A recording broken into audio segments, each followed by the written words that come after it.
Welcome to CFC Fan TV. What a terrible weekend it's been. We are practically out of the title race and we're not even in November.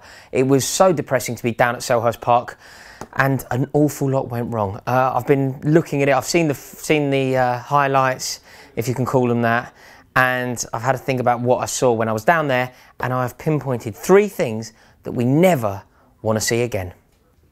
The first thing that we never want to see again, I've set this one up for you. It's obviously the 5 reasons we are going to smash a particular opposition. I actually stand by a lot of what I said there. I thought that we were definitely going to win. I didn't see a world in which Palace could trouble us, and I was proved categorically wrong. I was crucified. BT Sport crucified me, as did Twitter. And I have to hold my hands up. I stand by a lot of what I said, but yeah, I was wrong. I was drastically wrong. I think that football, if you're me, is about being tribal. You know, I'm not an analyst. I'm not somebody who approaches the game checking out stats and stuff. I'm a tribal partisan Chelsea fan who believes that Chelsea are the greatest thing since sliced bread and think we're going to smash everybody. So that's definitely my approach. And I stand by that.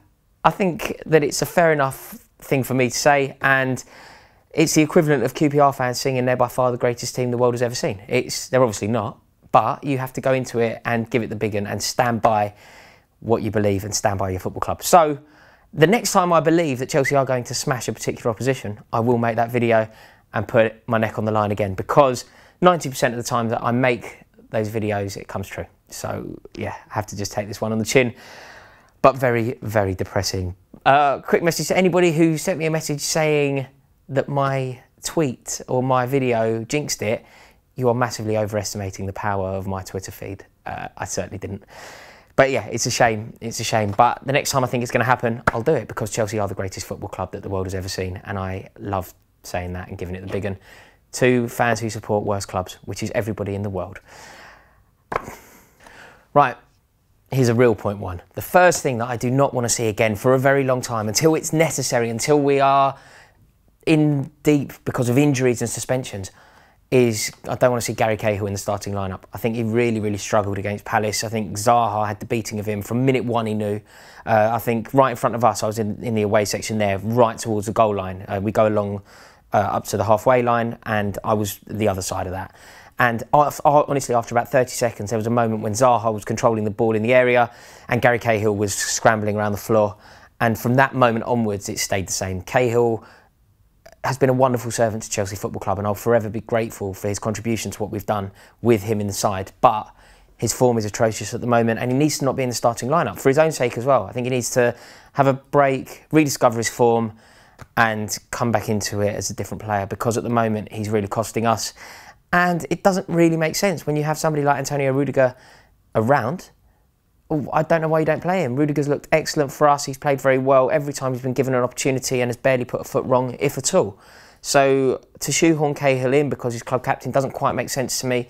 And it doesn't seem to fit with the man that I know Conte to be, because last year John Terry was our club captain and he sat on the bench for a lot of the season.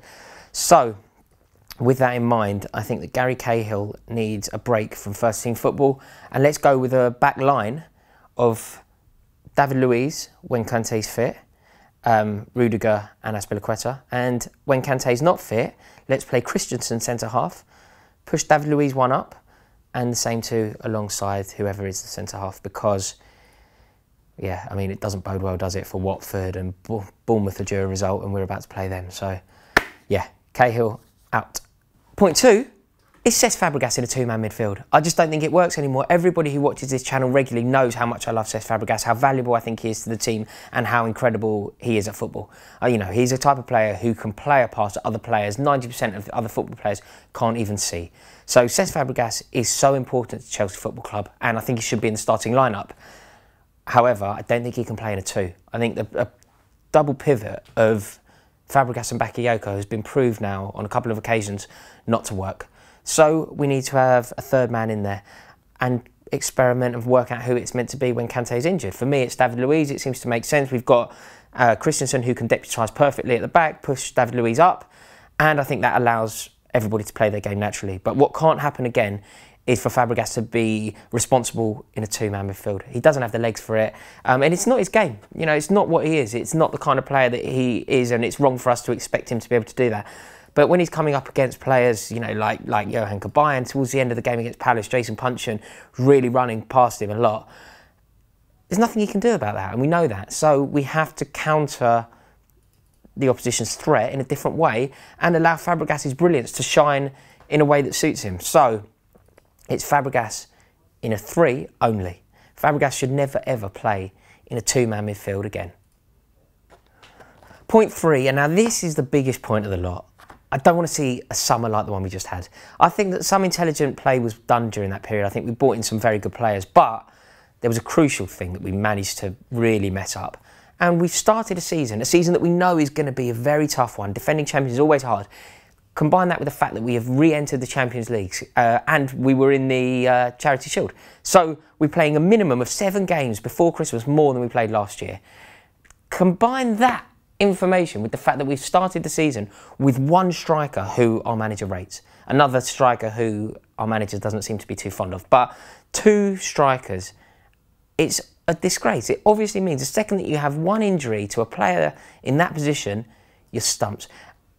Then you remember that Antonio Conte doesn't seem to be Michy Batshuayi's biggest fan. Whatever question is posed to Antonio Conte, he never seems to think Batshuayi is the right answer. Unless it's, you know, the roll of the dice in the last couple of minutes of a game or last 15 minutes of the game, he doesn't seem to fancy Batshuayi. And with the performance that happened on the weekend, you can kind of see why. I just think it's such a shame that we've had an argument with Swansea over 20 quid and we haven't signed Fernando Llorente. Regardless of whether you think Llorente is a brilliant striker or whether you think he's the right option or not, there's no doubt that had we brought him on with 15 minutes to go down at Selhurst Park the other day, the result could have been affected by his dominance in the air. And the fact that we didn't have that option played into Palace's hands. You know, we were launching the ball long to Hazard and he was trying his best, but you're asking him to do something he can't do. How's he meant to beat Scott Dan in the air? It's just a bit of a shambles. And I think that often I defend the board, and I do think the board got it right in certain circumstances, but it's unforgivable to have started a campaign with 2 strikers at the club, especially when you consider Tammy Abraham's pinging them in. Nightmare.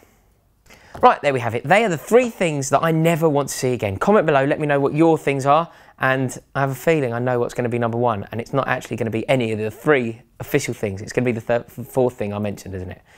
Damn it. Damn it. Got any blues?